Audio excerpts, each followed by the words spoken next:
8:05, and Ty Englebright in studio here at WPKY with Tiger Talk. And I have the pleasure of welcoming into the WPKY studio Mr. Robert Ward. How are you this morning, sir? I'm doing very well. Good morning, everyone. All right. And I don't know if anybody has had on the Tiger over the weekend, but they're probably hearing somebody saying, "Oh, yay! Oh, yay! Oh, yay! Your presence is requested." And that is you, sir. And their presence is requested somewhere tomorrow, and that is downtown at City Hall at the Planters Pavilion. And tell them, these good folks, what's going to take place. Well, this is going to be the 6th year that we've had a reading of the Declaration of Independence. We got to thinking a few years back that there were a lot of people that may have never read it or heard it.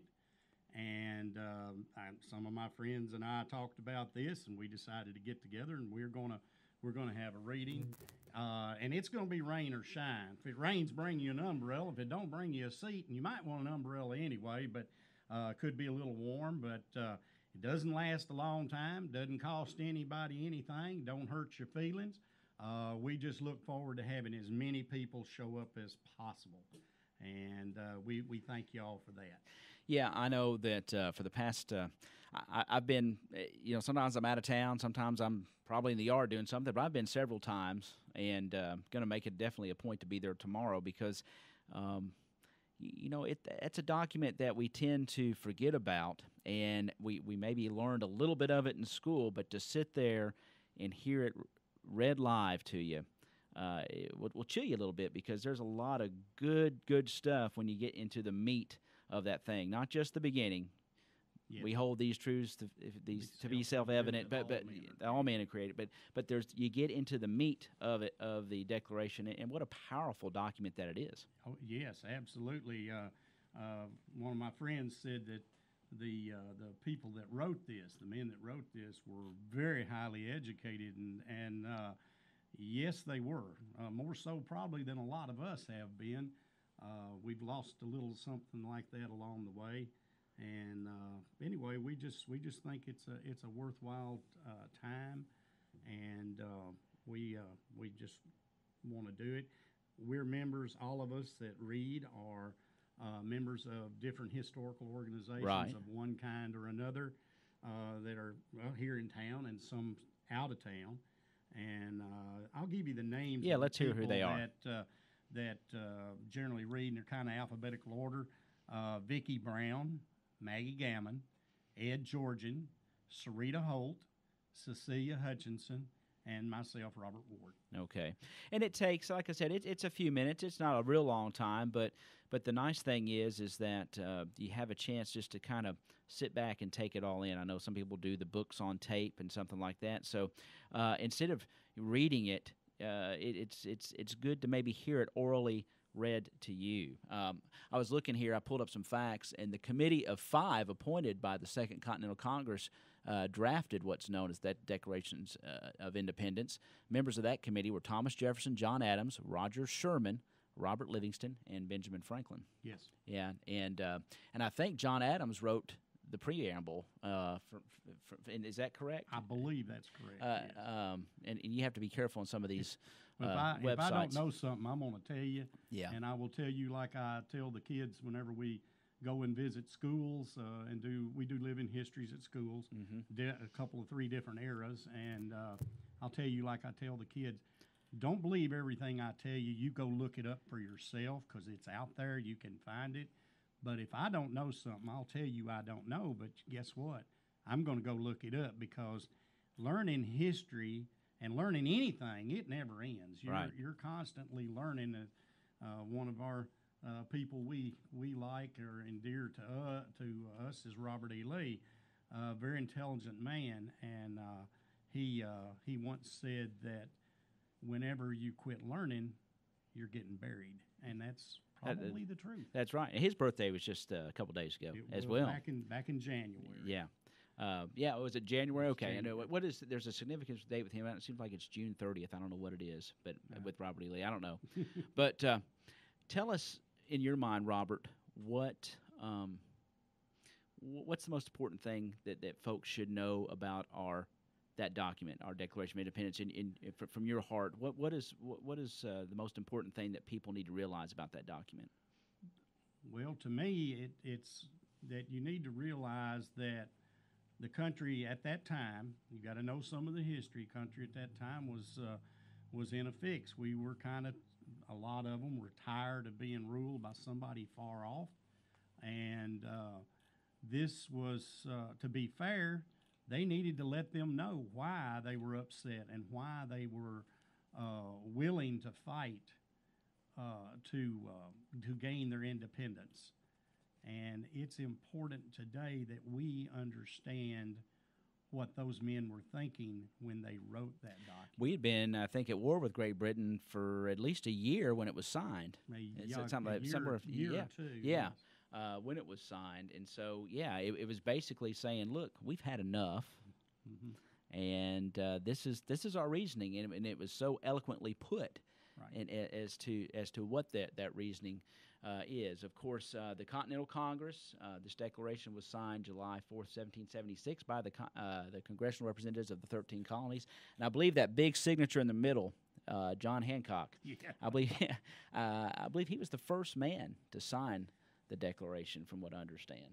That's what this says. Now, whether it is or not, I don't know. But John Hancock was a fairly well-to-do individual, and obviously, if you look at his signature, he was pretty well educated too. Oh, yeah. And when he wrote that signature as large as he did, he said, well, King George ought to be able to read that. And all these men signed this document knowing that they could lose everything. And unfortunately, if you get into the history of a lot of the individuals, they did die penniless. Yeah. And they went broke because they, as it says, they pledged their lives, their property, and their sacred honor. All of them were very well educated, but they were sticking their necks out on the line. They were basically, it was treasonous what they were doing. I mean, it was treason is what they were doing. And it's so funny, I'm looking here at some of the history of this. Not one of the men who signed the Declaration of Independence was born in America. Yeah, that was an ironic thing. You would have thought, well, they'd been here for they came over from England and just was tired of the king and the English way of life. No, that wasn't the case. They were not born in this country. But the idea of being free, he wasn't born in this country either, but we sure put it together very, very well. And you make a good point there. That freedom is something that is endowed by the Creator, so the document speaks. Exactly. And we didn't make it up, but what these gentlemen did, was formulate that idea and eloquently put it in a document and said, this is what we believe, this is how it works, and this is why we're doing this. And that's what makes it just so neat what you guys are doing, because if you really concentrate and listen to every bit of it, boy, it makes a lot of sense. Oh yeah, you can tie. There's several phrases and things in there that you can compare it to now, if you just sit and think about it a little bit, and that's why you said a while ago, and it made good sense. Hearing it read is different than you reading. Right.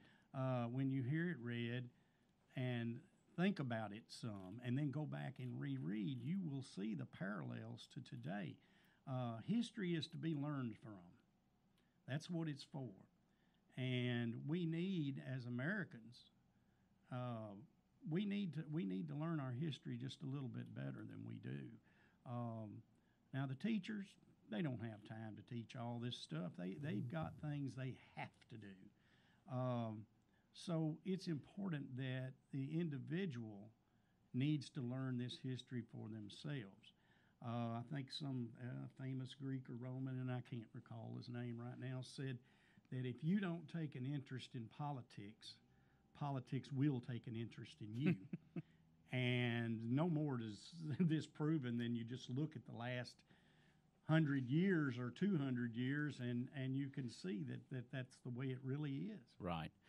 What sparked this idea 6 years ago to bring this out to the public and do this? What inspired you?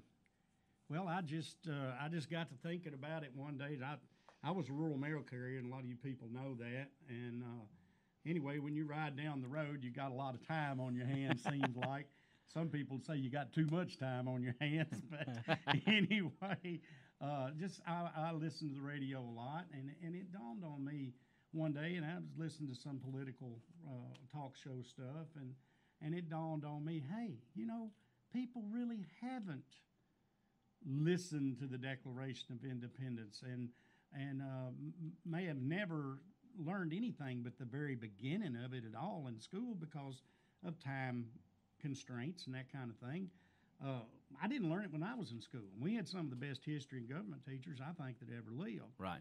And but it's just something that I got. The longer I thought about it, the more I thought, somebody needs to do this. And then I got to looking around, and I was thinking, man, who can we get that would do this? And I just 3 or 4 days before it was supposed to happen, I finally just decided. I said something to some of these individuals here who got hold of their friends, and they said, we need to do this. And if not me, who?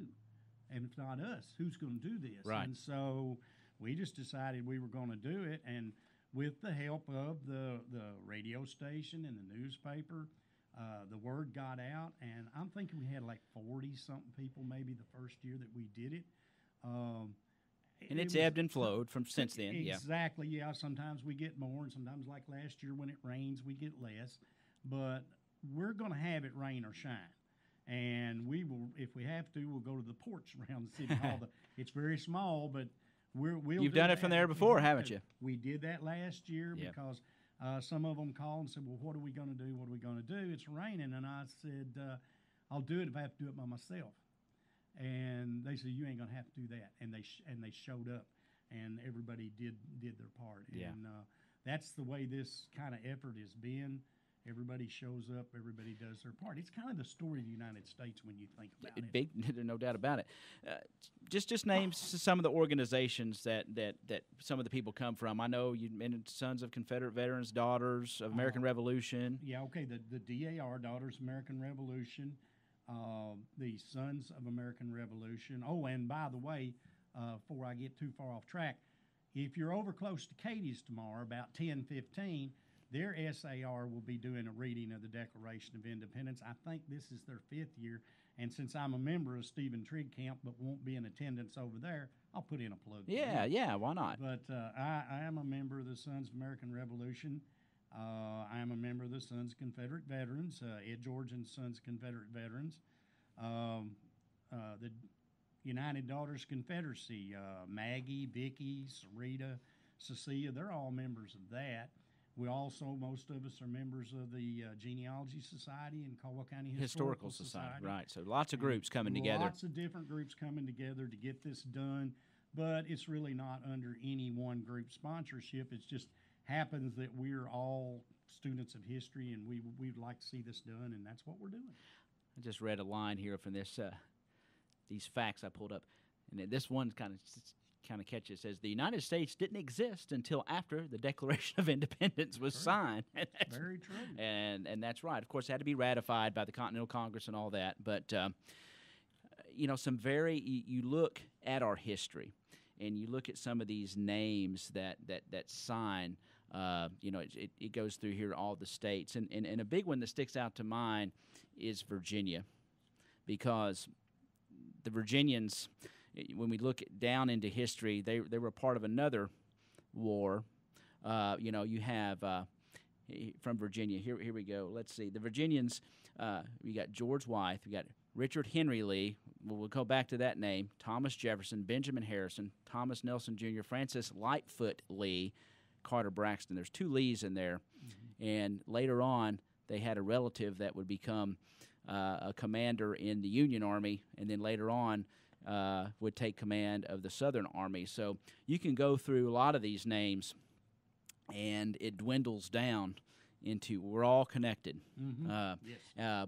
But I know the Virginia delegation played a big part, because Virginia was kind of that state, is one of the states that was founded first. It was, had the delegation to the Continental Congress that seemed to push some of these ideas a little bit more heavily than some of the states, such as Pennsylvania, that had the Quakers sort of background that was a little bit reluctant to stand up to King George. It seems like, in my mind, just in history, you had some of those states, but you had the Virginians that were a little bit more independent-minded, a little bit more fed up with what was going on. Massachusetts, the same way. Massachusetts had been just brutalized by the British. Yes, They had basically been occupied, and that's really where the war kind of started. Really, was with all the turmoil in Massachusetts. So they were fed up. Well, I think Virginia, being one of the oldest colonies, had a little more time to have to deal with the king and how slow everything moved, and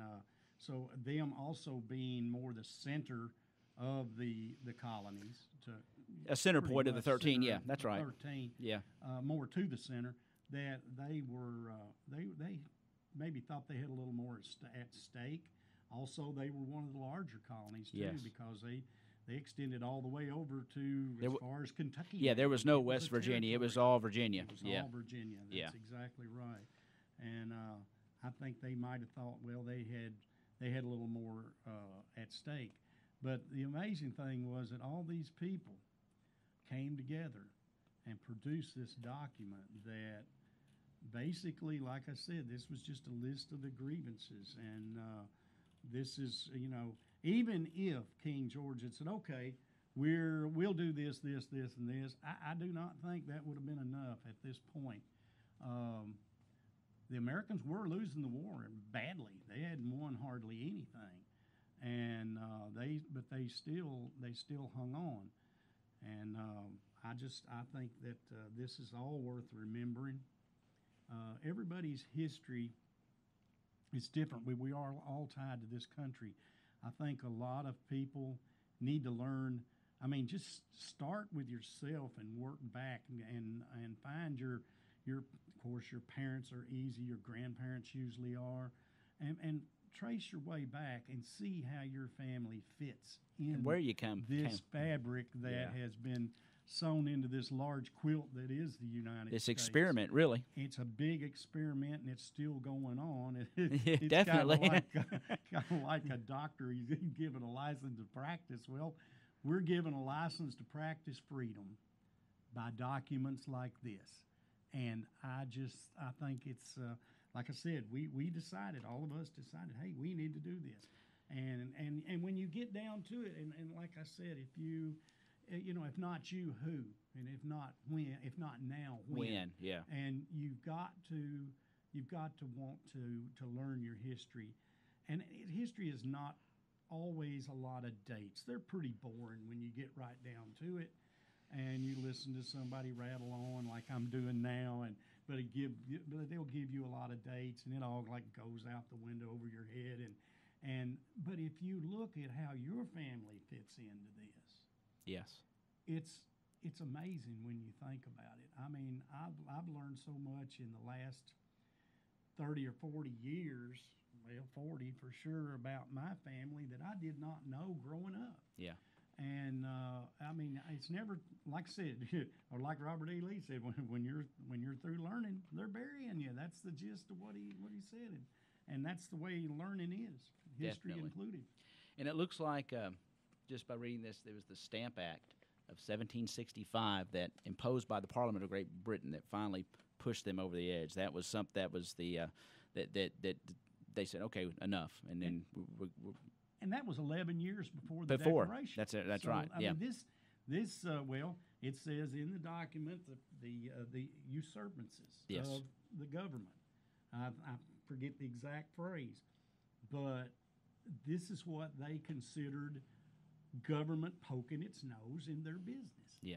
And a lot of it with England was that they were trying to pay for the wars against France that they seemed to be involved in about every 4 or 5 years. All the time, Whether they needed to be or not, they were always at odds. Yes, they were. And this is one of those things. I think the first really big war was the French and Indian War, and some of it was fought here and some of it was fought other places, but they wanted to tax the citizens to pay for that war, and they thought that the people over here in the colonies should pay a larger share than the rest of the people that they kind of had control over.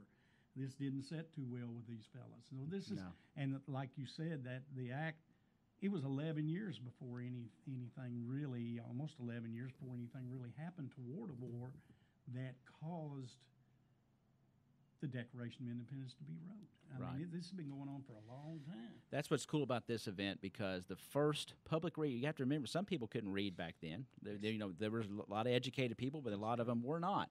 But the first public reading of the Declaration of Independence was in Philadelphia's Independence Square. That was on July 8th of 1776, according to this fact. But just like you're going to do tomorrow, I guarantee many people, they might have read the whole thing. They've never heard it. Mm-hmm. And it is different to hear it. So I would encourage everyone that is listening to the radio this morning to head down there tomorrow at 10 o'clock, because it will chill you, and it will give you a sense of pride to hear that document read, because not only is it just a beautifully written document, but it is about freedom. It is all about who we are and who we are to still become this experiment. Yes. And it's a powerful thing to hear read to you, and orally read. It is. It really is. Well, we just love for as many people to come as can and will. And if you're not able to come, sit down and read it for yourself. You can Google anything nowadays. The information is out there. But at the same time, or read it to your family. It doesn't hurt.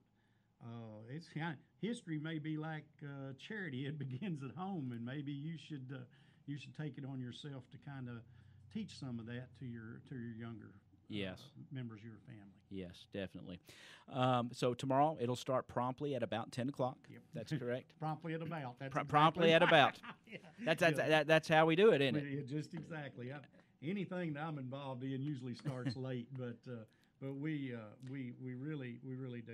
I can't encourage people more than to come on out and bring your chair. Hear this. Bring your chair. Bring your umbrella. Bring them both if you think you need. Bring your grandchild. And bring your children. Yeah. It is, as they said over at the one at Katie's, it's family friendly. Yes. And we're just. Yeah, let's see if we can fill the lawn up down there at Planters Pavilion, because you're going to be. Are you going to be on the pavilion area, or are you going to? Where I know you've read different places. On the temperature. We used to just get off the parking lot in the shade. The pavilion is very, very nice, but it is in the sun. So we're going to look at the temperature, but we would like to use the pavilion as a backdrop. And this year we will be using a PA system. Okay. Because we've had a little problem with that. That's a really busy intersection. It is, but yes. To me, it seemed like a place that we should have this. And when we first started to do this, I picked that lot over there next to City Hall because of the shade. Right. And I'm kind of like an old country boy. I'll hit the shade every time I get a chance. And my men laugh whenever we were at a reenactment, and I'll say to my other officer to get the men in the shade, and they laugh, and they said, "You're always thinking of that." I said, "'Cause, hey, I want to be comfortable." Right. They do. And I said, "They're carrying much more weight than we are. Let's get everybody comfortable getting the shade." Well, let's shift gears a little bit. We got time. This is Tiger Talk. So if you're willing to talk, I'm willing to talk too. You're the man. I'll make it up as I go along. Let's shift gears. From this great event, we'll come back and wrap up to this, but you spoke about your Civil War reenactment, the Jim Pierce Camp. Is that correct? Well, now, Jim Pierce Camp is that different? That's Sons of Confederate Veterans. Two different things. Tell us about some of those activities that you're involved in. First of all, we'll start with the Sons of Confederate Veterans, okay, and then we'll go into your reenactment aspect. If somebody's interested in that, yeah, okay. Well, anybody that's interested in joining any of these organizations, I should have mentioned that earlier. Yeah. I want to just give them a plug. Can talk with any of these people that are reading there, right? Or if you know someone that's in this organization. Now, I became a member of the Sons of Confederate Veterans when I found that I had a Confederate ancestor who lived here, and that's the key to that. Being key. Part of that. You Yeah. have to. Yeah. You have to be. It has to be a proven person that was in the war. You can't just say, "My great-great-grandfather was in the Civil War." Well, that's okay but you need to be able to prove it. Yeah. And so Gotta be documentable. It has Yeah. to be documented, and there's ways to do that. And our organization will help you do these things Is that a word? to find how you are or maybe can. I found out that I have 2 or 3 Confederate ancestors, but I've got 2 or 3 Union ancestors. Right. One of the really ironic things is my Union ancestor was from Tennessee, my Confederate ancestor was from Kentucky, and so that's been kind of a Wow. interesting thing to find. But that's out. kind of way it was with those states, especially. You Yeah. had some sympathizers one way, some the other. So Exactly, it was just like that. But anyway, if you can prove ancestry to a Civil War veteran, and then they also have Grand Army Republic Sons of Them is a GAR. It is an organization. We don't have it around here, but there is an organization for the Union veterans. okay, So, and you might be like me and could qualify For both, yeah. if there was one around here. Since I'm a member of all the other historical organizations around here, I would probably join that one too. And then I became a member a couple of years ago of the Sons of American Revolution, and that's thanks due to my wife and Jeff Baggett, who was in charge of the Stephen Trigg camp over Right. in Cadiz. They helped, my wife helped locate the ancestors, and there was one little missing link in between her and Jeff. They got it figured so out. so it's the same kind of And deal. it's You the have to. same kind of mhm. deal. You have to be back to a proven ancestor that was involved in the. You say, in the- and let's talk about that involvement. Do they have to be a fighting soldier? Could they be a nurse or? Well, not necessarily. They have to fight? At least in the American Revolution, I think the Civil War they did.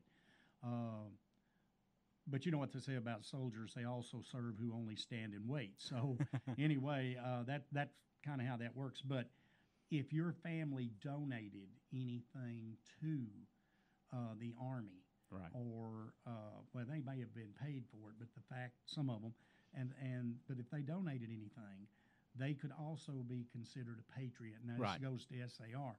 I had one of my family members down in South Carolina, Georgia area, donated it, and it was a receipt, and 2 beeves, spelled Beeves, but they donated a couple of cattle to be slaughtered for the soldiers, and so that would qualify That does it, you yeah. if you got the receipt. Yeah, that's interesting. And then now going to, of course, I'm a member of the Historical Society, the Genealogy Society. Shameless plug, we're doing a ghost walk again this September. Well, now let's talk about that, because that's a wonderful resource that a lot of people. Our genealogy library here in Princeton is a wonderful resource that we have. The Mr. Glenn Martin Genealogy Library. That speak to that. You're down there a lot. You're on the board, I think, and Well, I don't know if it, but tell us more about that resource. Just how lucky we are here in Princeton and Collier County to have that resource here for research, and I mean it's unbelievable. We have here in town one of the best, and I'm not saying that because my wife works there or we work for them, but we have one of the best genealogy libraries for the size town especially, and even some that are large cities don't have as much resources as we do, and I say we, I mean people in Princeton, as we do down here at the genealogy library. They're willing to help you. Now, they're not going to go in there and do all your stuff for you, but they're willing to guide you through the process of discovering your ancestors. We have people that come in there, and this comes from my wife who is down there 5 days a week. They come from all over, and they are constantly amazed at the amount of resources we have in Right. this small area. They just can't believe we have the facility we do, and thanks in a large part to Mr. Martin, who donated money and had a building remodeled and everything, and a fine place. Glenn was a big time researcher too, And historian. and historian, and he knew so much stuff. I would listen to him talk, and he was always like a lot of people that are really interested in history. That they know so much more than they can tell you because there just isn't time. Right. But they used to have That's some of amazing. them would come in on Fridays, and I'd go down there, and my wife said, "Well, they're over there talking about Princeton," And I always got tickled at that. But if you could sit and listen to those people and talk about the way it was when they grew up and this kind of thing, people like they're invaluable resources. They are invaluable resources, and our library is the same way. I mean, we have archives from the railroad. History abounds in our genealogical library, and I mean, I would encourage you to go down. Cemetery information, is well preserved down there. If you're looking for, if you want to do research and try to see if you have a Confederate veteran or a Union veteran, I mean, that's a good place to start. Yeah, your local genealogy library is a real good place to start.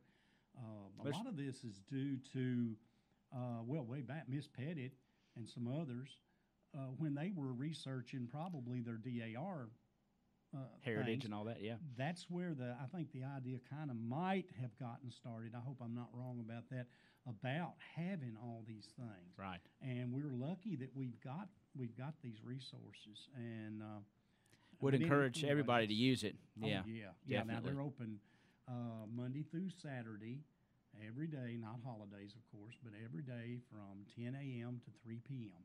Okay. And they're willing to help you out, guide you in the right direction.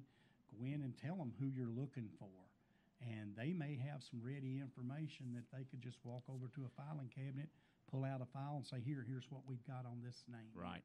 I was recently in Carmi, Illinois. Well, it was sometime last year, but had to run up there or near there, and I thought, well, my dad's parents and grandparents up that way, so I thought I'd stop into the library. And it was a great little public library, but I was not able to spend a lot of time there, but very, very helpful staff, but I don't think they had near the resources like we had here set aside. It's a small town too, of course, but Right. If they do, I did not discover it. I'm going to make another trip where I can spend a whole day up there and kind of look around a little bit more, because I did find cemetery records and things of relatives of mine. But somebody can come right here to Princeton that are looking for those kind of historical documents, and they are archived right there in our genealogical library. Well, and of course, there's so many more resources on computer now. Right. And my wife and the ladies that work down there, Miss Barbara and Miss Jane, they can point you in the right direction. Yeah. And they can point you in the right direction, and I do. I always like to brag on them because they really do such a real good job. And going back to, that's probably pretty much what I'm members of as far as myself. As far as the reenacting thing, I got into living history a long time ago. I didn't realize I had a Civil War ancestor for sure. I just always loved reading about it when I was growing up. Right. And I used to get the sides mixed up and everything. I kind of laugh at myself now because of all the things I've learned. And one of the ladies that works for me, she says, "Well, are you playing dress up this weekend?" And for some people, that's probably what it looks like. But I enjoy the big thing about reenactments is that we try to show people when they come to one how the common soldier lived, the things he learned, the things he did, and sort of how the battles went on a small scale, because you can't really ever do full scale. And we get questions like, is that fire real? Well, I don't know. Stick your hands in it is what we want to say to them. But we say, yes. And we go on, But is it hot in them clothes? Yeah, it's hot. It's in wool. Clothes. It's wool. What do you think? Well, it's part wool, part cotton, some of it. But I mean, it's a way to teach history, too. All the reenactors that I know, and I know a bunch of them, are historians in their own right. Right. Now, we're not going to know every little thing. Nobody does. But, well, as a friend of mine used to say, I may not know too much, but what I know real good. And if somebody points something out and we don't know, it's like I told the kids, always tell the kids, we'll go look it up ourselves, because we're learning this too while we're trying to teach it. We're also trying to learn it. And so I got interested in that, and started playing dress up, if you will, and it's been I've been reenacting now for 30 years. It's a constant learning process, and they for some reason or another decided I needed to be in charge of a bunch of people, and it's usually because they don't live around here and they don't know me. So, Yeah, right. Anyway, What's your outfit? What do you? well, we I know we you. are You have a the rank, and Tennessee Valley Battalion. We're a group of 10 or 11, 12, depending on the years and the amount of people.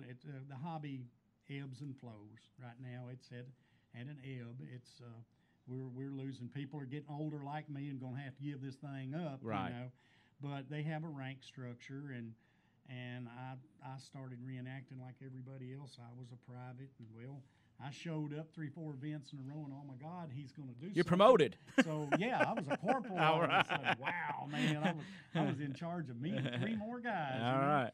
But anyway, I some way or another over the next 3 or 4 years, it skipped up, and they thought, well, we need a captain, and you're the one. And I'm not the one. You know, I don't really want to do this. I would rather be a private or a corporal, somebody with little responsibility. Right. Just show up and march and do when they tell you. Yeah. And have a good time. And have a good time. And that was Now you're in the planning stages. Yes, I was moved up to captain, stayed there for a few years, and I should have never done anything else. But we had a shakeup in the command structure, and the next thing you know, all the other captains, and there was like 12 of us back then. All the other captains said, "Bob, you need to do this." And I said, "No, you know," and they said, "No, we really need you to do this." And I said, "Well, I'm just going to tell you right now, I'm going to ask my wife. It's all right. Yeah. You know, if your mom won't let you play, you're in trouble." Yeah, that's dedication too. So the thing of it is, because I knew what it would be, it's a responsibility. Sure. It's more like a job. And so anyway, long story longer, they promoted me to colonel. And so I've stayed there now for about the last 12, 14 years, something like that. And then here a while back, there was another large organization that wanted to kind of join in with us and form. I was the head of the Tennessee Valley Battalion. And then there was another battalion that wanted us to join forces. And they said, but we need a general. Oh, no. I said, but no, not me. But I had done it at several events because the guy that we followed, the man we followed, he lives out in Oklahoma, and the man we used to follow sometimes couldn't be there. Well, for some reason or another, they got me to do it. Wow. And it's a whole different world. When you start out as a private, you see what's in front of you. It's like looking down a tunnel. Right. You know what's going on in front of you. And when you're a corporal, you kind of know to each side what's going on. If you ever get to be sergeant, which I managed to skip for some strange reason, you know what your company is doing. Sergeant really does all the work. Captain's back there. He gives the commands because the colonel tells him to. And it's just like the military today. Yeah, it's the same Sergeant similar structure. really runs the company. Right. Always has and always will. Anyway, then you see a little more. And then when you get to be the captain and you're standing behind the line and you're watching everything take place and you're thinking, okay, now what are we going to do next? And then you get an order from somebody and tells you what to do. Well, you've got to be able to interpret that down to your company level and do what your company's supposed to do. And it's a whole long process. I'll bore you with more details some other time. But anyway, when you get to be the colonel, then you look at it on a whole different scale, sometimes from a horse, not always. And then when you get to be a general, it's the same thing. But when you get to see everything take shape and you know the particular battle that you're reenacting, that you're putting the little section, and you're putting your people in just like they did. If they went in a few at a time, you put them in a few at a time. If they all went at once, you send them all at once. Yeah. And you react. You still have to react. But you got to know that battle. You got to know everything. Yeah. You got to know everything. And you're sitting there in the meetings that you have continually about, okay, Bob's bunch is going to do this, Rob's bunch is going to do this, and our general would say, he would call it the Rob and Bob show, and me and my compadre in the other battalion, we worked real well together, and everybody kind of knew that whatever they asked us to do, we would get it done, and that's kind of how that goes. But, So if someone's interested and out there listening, they're saying, "Hey, I'd like to do that." well, they just need to get a hold of some of us, and some of the men that are in the Sons of Confederate Veterans are also reenactors. You do not have to be, but if you want to be, it's out there. Is there a for you. number, or they just contact you? If Do you they want to throw a wanna- number at them? If Or? they want to contact me about it, I will try to put you with a group that's local. And my telephone number is, of course, 270-625-3544. And if you have questions about the event tomorrow, you can feel free to call this number. Yeah, because a lot of people, they see that and they say, well, that might be something. It's a hobby, but It's a hobby. but it's a neat hobby. It's a living history. It's a hobby, and I tell you the honest truth, the most fun. I mean, we love the battles, we love the camp is the best, isn't it? close, but the camp at night when it closes, and you're free to sit and talk, you find out It's fellowship. It's all about the fellowship, and you find out really how much alike you are to people from all over the country. Yeah. I've sat and talked to people from California and different places, and sometimes you sit up half the night talking. Yeah. And it just amazes you at how much alike, you look at the news and you think, them people over there ain't nowhere like us. Oh, yes, they are, too. Yeah. And at least the ones that reenact are, anyway. Well, one more thing before I let you go. We about got it. I'm impressed. We've about got this hour Have taken we up. burned this hour We're getting close on it. We have done really well. Let's go back to history. You being a history buff. I'm really not a history buff, but I do like Civil War history. There's a little southern town in a state called Pennsylvania that is this week, July 1st through through the 4th. Yeah, I've been watching the Civil War Trust on Facebook. They've been having live feeds from Gettysburg, Pennsylvania. Exactly. That little battle there pretty much, what was historically significant because it was the turning point of the war. General Lee had invaded the North and was going to, had planned on, demolishing the Union Army and take Washington and over, but it didn't work out for him. Right. And that's because a lot of strategy, a lot of miscalculation, but that's going on this weekend. This is the 152nd, I think, 52nd, maybe 53rd, I believe 52nd, 53rd, somewhere around there of that battle. And tell us a little. I know you've been to the battlefield. I've been several times. Have you been to the battlefield? I know. And probably done some reenactment there. I don't know. I've done the major reenactment from the 125th all the way to the 150th. I've been there every 5 years for that event. Yeah. Tell us a little bit about the history of that battle and what it meant to our country now, because we're talking about Independence Day, and I know Robert E. Lee has said it was, you've read accounts, how ironic it was that it was Independence Day, the last day of the battle. But right, that it was an awful thing. Yeah, battle is, I suppose. I've not ever been in one for real. I know men that have. I wouldn't have wanted to trade places for them, and thank God for them. Yes. But the Civil War, that particular battle, when you go there and you study each little section of it, and there's so much to learn there. It's huge. Yeah, you can't hardly do it. You got to take several trips. You do. You need to take several trips. I've been there about 3 times. But you got so much stuff going on when you're on up. You don't even get to go to the because the battlefield is huge. It's huge. It's huge, and there's so many different sections, and there's just, you can see that things went, well, I suppose like the good Lord intended for them to go, but there was just little places that if one or two things had lined up just a little bit differently, would have changed the whole outcome of the whole war.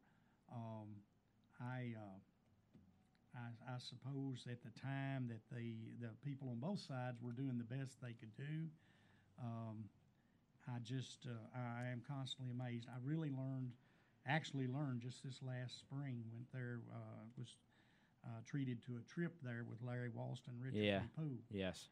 They have been Good there guys, yep. every year for umpteen years. Yes. And they knew the battlefield. They know the sections. They know what happened like the back. They of know their it hand. well, yes. And Richard actually had an ancestor that died at what they call the angle during Pickett's charge. And we visited that area, of course, while we were there. They taught me so much more than I ever knew about it. And there's so much to learn. I could sit here for days and tell you what we learned. Yeah. But the battle itself, the actual invasion was to capture, the idea was to capture Harrisburg, Pennsylvania, the capital. And if they could do that, then what they were hoping to do was draw France or England actually in on the Confederate side. Yeah. And the English even had observers with the Yes, army. they sure did. Fremantle was the man's Yep, name. yep. And one or two little things could have changed the whole battle. Yes. At any given time over the course of those 3 days that they fought, and it just wasn't to be. No, and I've stood there at the angle, Mhm. you know, and looked out there where Pickett came across those fields and his men, and It's 1 mile of open ground. 1 mile of open ground. There were fences there. Mhm. You know, you had General Armistead, you know, a part of Longstreet's division leading the way, and then Hancock. His friend on the other side, you know, and, Yeah. and I know many people have read the books and see the history of that, and it's a little bit dramatized, I think, in the movies, but it was really like that, you know, as far as their friendship was, and you know, it was, you know, brother and friends against each other, but that is so humbling to stand there at that angle and look across those fields and see what those guys did. And we talk about Independence Day, but they were, they were both those armies were fighting for their independence in a way, but we became one, and like you said, it turned out, I guess, the way the good Lord intended. We are one nation under God, but Yes. but what a tremendous, especially leading up to our Independence Day, I always think about those men, because that was a pivotal time in our history. It could have swung either way, really. Mm-hmm. Yeah, yes, it could have, and it just it went the way, like I said, good Lord intended for Right. it to. I think that when you think about the 4th of July, you should remember the fighting men. They are the ones that allow us the freedom to do what we do. And like I said a while ago, thank God for every last one of them. Definitely. We thank them.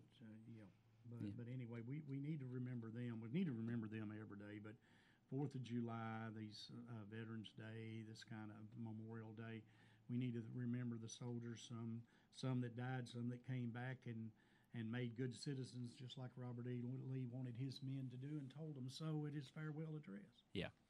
And all the fighting men that are still out there, and women that are doing it for us. Yeah, even today, we need to take care of these people. Yeah. They're valuable. Well, Robert, it's been a pleasure. It's we're going toward 9 o'clock, and we want to invite everybody to come out tomorrow to the Planters Pavilion down there at City Hall on the grass about 10 o'clock, thereabouts. Yeah, we should start on Yeah, it should be on time, and but it's going to be just a one. You know, we hope we've given you lots of stuff today to digest, but the big thing is to come down and listen to our Declaration of Independence read aloud, because it's an experience like no other, really, to hear that read and to appreciate what our forefathers put together. Like I said, it was the idea was there; it was given by God, but they put it together eloquently in a document and said, this is who we are, this is what we're going to do, and this is who we're going to become. Yes. And yes, sir, that's exactly right. And so we'll be looking forward to seeing as many of you all as possibly can to come down there tomorrow. Okay, folks, 10 o'clock down at Planters Pavilion at City Hall. We want you to come out and listen to our Declaration of Independence read live tomorrow here in Princeton. Robert, thank you so much for coming in. Appreciate what you do for us and all your organizations and everything you're involved in. And well, thank you. And it's like I always try to tell everybody, just doing what I think's right. Yeah, well, we appreciate that. And thank you for stopping by and talking to us today on Tiger Talk. Well, thank you again. I appreciate the time. All righty.